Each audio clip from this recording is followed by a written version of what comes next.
evening and welcome to the Rainbow Review, a program dedicated to bringing you the week's most notable LGBTQ news stories and events.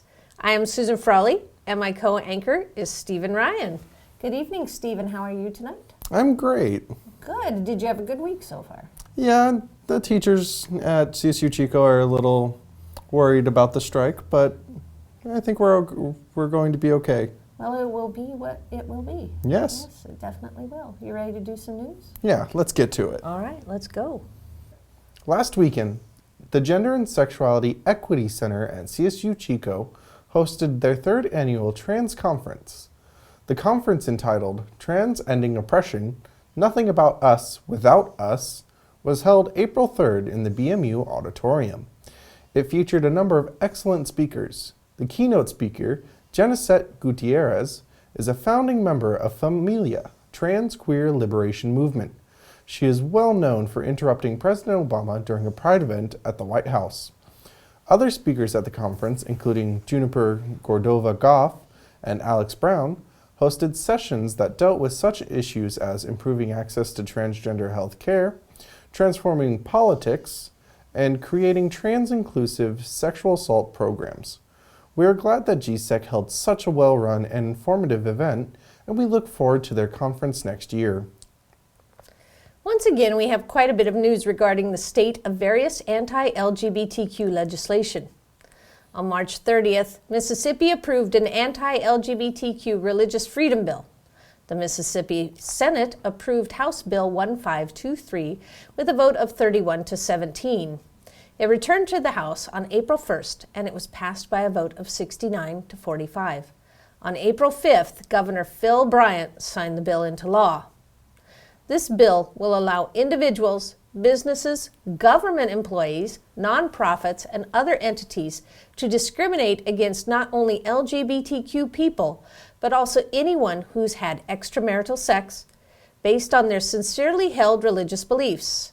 HB 1523 would bar the state from taking action against anyone who discriminates based on their belief that marriage should be between one man and one woman, that sexual relations should be reserved to such a union, or that male and female refer to someone's immutable biological sex as objectively determined by anatomy and genetics at time of birth. Republican Senator Jennifer Branning, who introduced the bill, said it was drafted in response to the U.S. Supreme Court's decision in favor of same-sex marriage last June. She said, and I am quoting here, "This isn't a bill to allow any type of discrimination at all. As a matter of fact, it's quite the opposite. It's about protecting the religious freedom of those who don't feel they can, with a clean conscience, assist a same-sex couple." Stephen, I have to stop for a moment here and reflect on the quote. She is saying that this bill, which would allow people to refuse services to people who do not hold the same religious beliefs, is not about discrimination. I believe she means discrimination against Christians by this quote, and does not see that it would indeed allow people to discriminate against gay people. Or does she not see that members of the LGBTQ community are people? What do you think about that? I think that the introduction of all of this hate is just, we took one step forward with the passing of the same-sex marriage with the Supreme Court, but now we're taking 2 steps back. Mm-hmm. I totally agree with you. I think this backlash is ill-considered. I think that, many of these bills are not well thought out, and they see it as, they feel that they're being discriminated against, but they don't see that these bills actually do discriminate against other people. There are things to worry about. It's not just about trans people using bathrooms, but it's medical service providers. It's about being fired for not fitting a stereotype of what means to be male or female. And I think that they're not thinking about the religious freedom of everybody. No. And what if Muslim people or Jewish people or Satanists, for instance, decided they wanted to discriminate against people in their places of business? Do you think that they would feel probably the same about that? I could almost guarantee that they would feel the same as we feel. Yeah, I think so. So, anyway, back, excuse me, I've cleared my throat. Let's go back to the story. Democratic Senator Derek Simmons spoke against the bill, invoking Mississippi's long history of racial discrimination. He stated that, with Mississippi's dark past, can we afford in 2016 to pass anything that can be construed as discrimination? Simmons said, people were actually taken brutally from their homes and they were killed based on what some considered to be, this is my religious belief, based on we don't want any mixing of the races. In the bill are provisions that allow that any person can choose not to provide treatment, counseling, or surgery related to gender transition or same-sex parenting. Any state employee can openly express their beliefs without consequence, and any state employee can choose not to authorize or license legal marriages by recusing themselves from those duties. Also, any person can establish sex-specific standards or policies concerning employee or student dress or grooming, and can manage the access of restrooms and other sex-segregated facilities. In other words, you can be fired for not wearing clothing appropriate to what they consider your gender. The result of the long list of provisions in the bill is that anybody can cite their religious beliefs to justify their discriminatory behavior if sued by the victims of that discrimination. When they do, they are entitled not only to victory in court, but damages as well. We have more news out of Mississippi, but this is a positive story. On March 31st, a federal judge halted enforcement of the state's ban on same-sex couples adopting children. U.S. District Court Judge Daniel P. Jordan III granted a preliminary injunction against the state's Department of Human Services in a case filed this past August. He stated that the majority of the United States Supreme Court dictates the law of the land, and lower courts are bound to follow it. In this case, that means the adoption ban violates the Equal Protection Clause of the United States Constitution. With this ruling, gay adoption is now legal in all 50 U.S. states. Joining in the celebration, Human Rights Campaign Mississippi State Director Rob Hill remarked, "This welcome decision affirms that qualified same-sex couples in Mississippi seeking to become adoptive or foster parents are entitled to equal treatment under the law, and commits to the well-being of children in our state who need loving homes." The Religious Freedom Bill, currently being considered in Tennessee, would allow mental health counselors to refuse services to those who have conflicting belief systems. Representative Jason Zachary says that Bill 1840 is aiming to reinforce the First Amendment by protecting the religious rights of counselors, allowing them to refer a patient elsewhere. He also expressed that the bill protects patients and helps them to get better care, not denying care. The bill violates Section C.5 of the American Counseling Association Code of Ethics, which says that professional counselors may not refuse clients based on age, culture, disability, ethnicity, race, religion/spirituality, gender identity, sexual orientation, marital/partnership status, language preference, socioeconomic status, immigration status, or any basis prescribed by law. Louisiana Governor John Bel Edwards says he will soon rescind an anti-gay executive order issued by his predecessor, Governor Bobby Jindal. Governor Edwards has also announced his intention to issue an executive order protecting state employees from discrimination on the basis of sexual orientation or gender identity. Previous Democratic governors in Louisiana had issued such orders, but not Republicans. Edwards was elected in November over Republican David Vitter, a U.S. Senator. In Virginia, the Governor Terry McAuliffe vetoed a bill that would have allowed ministers and others to refuse to marry gay couples because of their religious beliefs. The bill would have granted ministers and others empowered to wed people the right to deny marriage services to same-sex couples if performing them would violate their religious beliefs. The Republicans do not have enough votes in the state's General Assembly to override the veto. Joining the growing boycott against North Carolina, Connecticut Governor Daniel P. Malloy today announced that he has signed an executive order banning state-funded travel to North Carolina. Governor Malloy said nearly 2 decades ago, Connecticut was among the first states to pass a comprehensive anti-discrimination law concerning sexual orientation, and 3 years ago, I proudly signed a law adding gender identity and expression to those statutes. We need to do what we can to stand up and act against laws that encourage, as a matter of public policy, discrimination and endangerment of our citizens. It's unacceptable, and Connecticut is acting.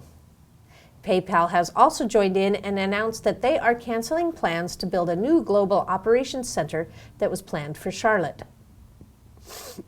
The U.S. government is also getting involved in North Carolina. At least 5 federal agencies are deciding if they should withhold federal funding to the state. The reviews at the Education, Transportation, Labor, Housing and Urban Development, and Health and Human Services departments are not yet complete. A host of federal laws, from Title IX in the Education Amendments of 1972 to the Affordable Care Act and Violence Against Women Act, have anti-discrimination language that suggests North Carolina could stand to lose funding on a range of fronts. The Transportation Department spends roughly $1 billion in North Carolina a year, while the Education Department provides more than 4 times that amount. A group in Texas calling itself Texas Values has called the companies boycotting Georgia corporate bullies for speaking out against the Georgia Religious Rights Bill. The organization is saying that the companies have declared war on religion. They have singled out Disney in particular for their anger. I wonder if they would have been called corporate bullies if they were boycotting pro-LGBTQ legislation. The Wells Fargo building in Charlotte, North Carolina, lit up in the colors of the Transgender Pride flag for Transgender Day of Visibility. The Duke Energy Center Tower, a 54-story building, lit up in pink, white, and blue on March 31st. On Thursday, the CEO of Wells Fargo, John Stumpf, joined 80 business leaders in signing a letter to Governor Pat McCrory urging him to repeal HB 2. The bank opposes laws that would allow people or businesses to discriminate against lesbian, gay, bisexual, and transgender community members or individuals. The Saudi Arabian government is demanding tougher punishment for those found guilty of showing their homosexuality in public and on social media. There have been as many as 35 cases of gay men being prosecuted for obscene behavior in the past 6 months. Prosecutors are now pushing for the death penalty for people convicted of homosexuality. This comes as a backlash for a reported of what they say is a surge in abnormal behavior due to the boom in internet use and that people are becoming increasingly bold about their so-called abnormalities. The Saudi government hands out fines, prison sentences, and whippings for being openly gay. A second conviction automatically merits execution, although vigilante executions are also common in the country.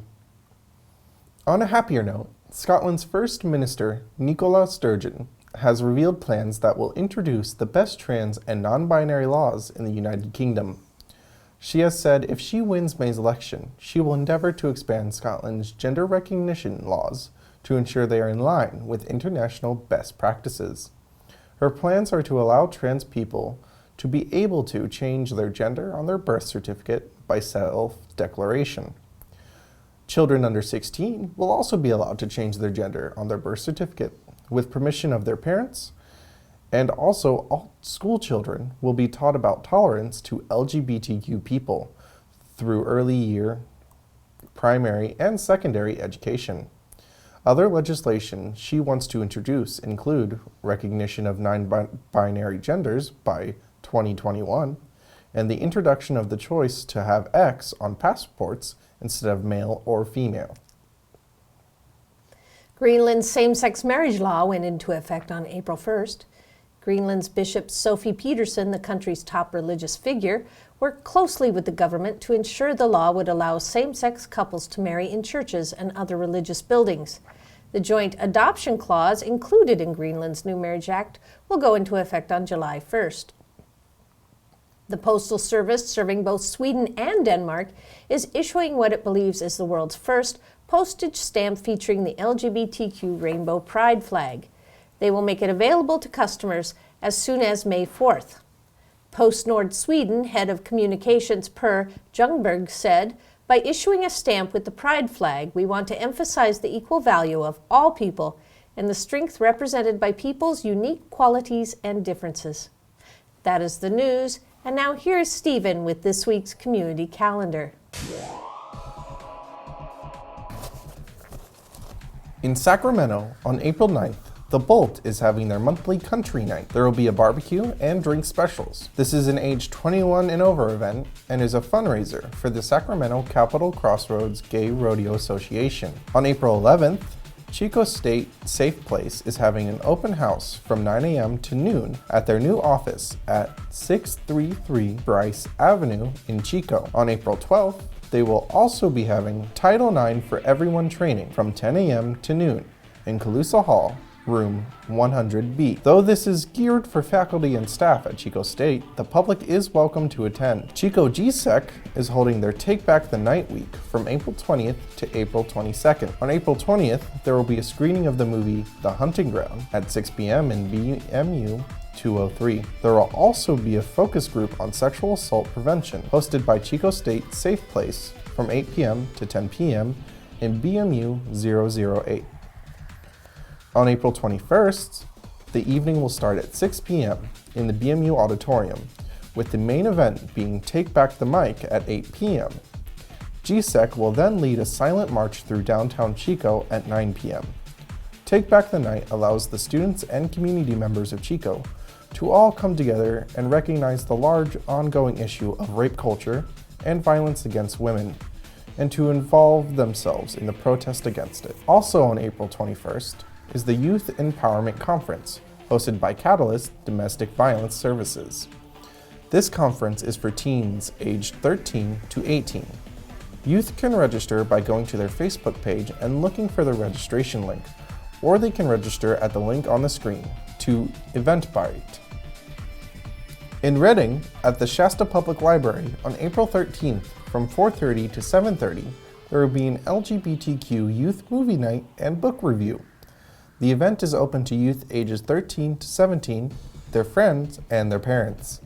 It will be held at the library, located at 1100 Parkview Avenue in Reading. Also at the Shasta Public Library will be a community forum to discuss supporting LGBTQ youth in rural North California. This event will take place on April 18th at 5 p.m. And don't forget, every Wednesday at the Maltese is Wednesday. This week's guest is Cac Cook. Cac, good evening. Good evening. I'm going to ask you, usually I say the title of the person that we're having as our special guest, but because you have a rather long title, I'm going to let you tell us what your title is. Okay. I'm the director of the Transgender Health Program of the St. John's Well Child and Family Center in Los Angeles, California. There you go, a nice long title. A nice long title. We were talking about you probably have to have a signature on your email so you don't have to type that every time you send. Yes. Yeah. Yes. Okay. So, Cac used to live here in Chico with us, and he has moved down to LA, and we're very sorry about that because we miss you very much. Oh. But why don't you tell us what you're doing down there? And when did you go to LA? But that's part of the whole story of what you're doing down there. That isn't is, it? yeah. We moved down in June of 2014, almost 2 years ago now, kicking and screaming because we did not want to be living in Los Angeles. But it was down to help get a transgender program off of its feet. They were struggling and trying to make it work, and we went down, we being my wife and I.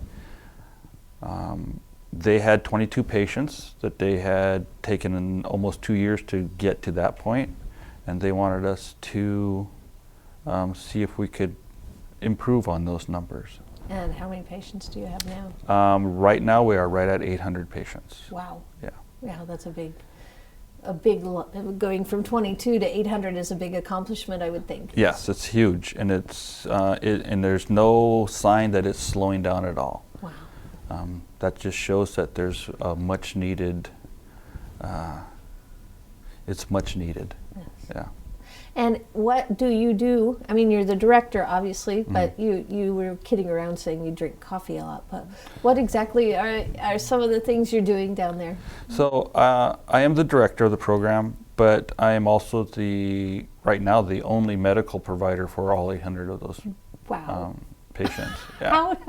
How do you do that? I mean, that's a lot of patients. It's a lot of patients. It's a lot of work, and I don't get to sleep much. So that's the big thing. I miss sleep. You miss sleep, so it's nice to come to Chico every now and then and sleep. Right? Yeah, but today I'm reminded that they have pollen in Chico, and I don't miss pollen. Sorry. Yeah. Yes, we do. We Yeah. have a lot of pollen. So. Yeah. But again, what are some of the things that you help your patients with?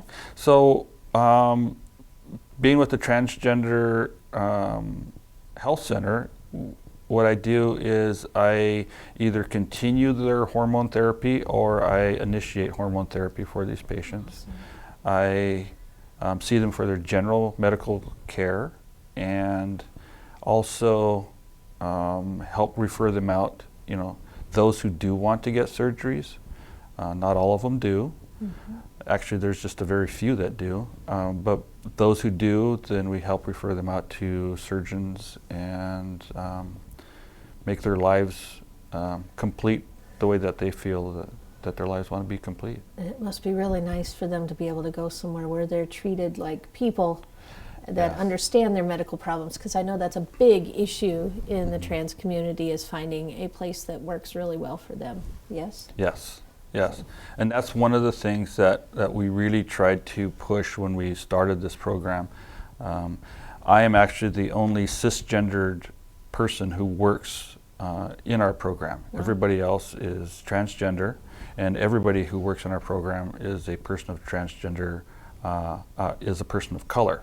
Wow. So you're that providing jobs as well as, which Yes. is, that Yeah. is fantastic. Mhm. And a very understanding atmosphere. I like that. Yes. That's very awesome. Our patients come in, and I hear this often, that not only are we caring for their health needs, but their emotional needs, because they are not being misgendered or mispronounced the way that they would get, that they have gotten in the past with their other medical providers. Mm-hmm. And they are really happy to look at the walls and see all of our brochures and flyers and everything that are welcoming them to the clinic. Are there more of these clinics throughout the United States? Are there very many? Are more opening? What's going on with that? So I know there are 2 in Los Angeles. There's the Los Angeles Gay and Lesbian Center, Mm-hmm. who see about 700 patients. There is Fenway in Boston. There's one in Chicago, Howard Brown. But there's not a ton of them. No. No. And as transgender is becoming more mainstream, Mm-hmm. people are now seeing that it's okay to come out of the closet and let the rest of their world know that this is who they are, and that they want to transition and be their authentic selves. Well, hopefully more clinics open, because there's, I think, probably a need for it. I think it must be very difficult for people living in small towns such as Chico to find proper care. It's interesting, because I started seeing transgender people in Chico, and there's a large community of Mm-hmm. people here, and which was a reason that made me realize that Los Angeles was going to be a huge community or a huge project, because a town of less than 100,000 people like Chico having a large community, can you imagine what Yes. a town of Los Angeles with 19 million people is going to look like? Wow. So, Yeah. yeah. And you're doing a documentary? Is that the news I've heard? Well, I know there's one in the works. That I don't know that I'm a focus of it, but I know that I think we're probably going to be a part of it. That would be awesome. I'll look forward to seeing that. Yeah, So. yeah, me too. Anything else you want to share with our viewers for the? I miss Chico. It's a wonderful town.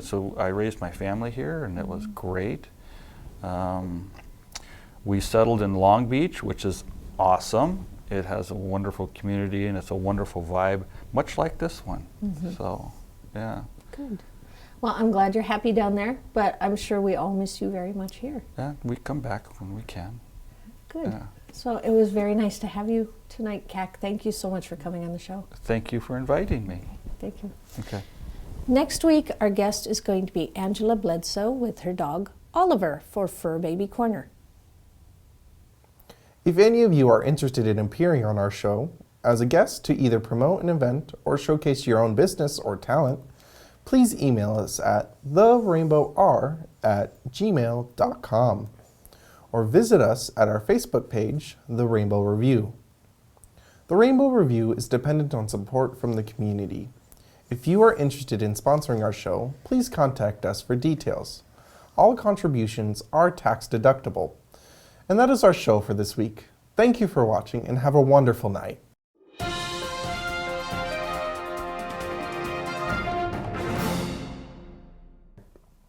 Marital.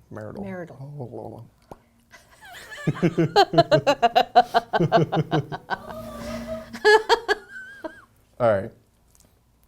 You don't drink, do you? Well, I've never had tequila, so. Never had to You only just turned 21. Well, that's Skylar and I are having an unspoken conversation with our eye contact. Very open to suggestion. okay. Break a leg, Susan. You too, Stephen. Citizenry. I hear you laughing in there, Adelio. Citizenry. Damn you all. I love you guys. Love you too. Don't love the word citizenry. I was just getting all set and you're like, if I had a beard, I would mess with you totally. If you had a beard. Every time you got ready, I'd be like, Really, Susan? really, Stephen? Okay. Act against. God, I'm going all the way back. A group in Texas. No Texas for you. Okay. I will snap them in. We're rolling out here. Yeah, we're ready. We are so ready. Yo. Yes, Ace. Okay. So close. Oh, I was done.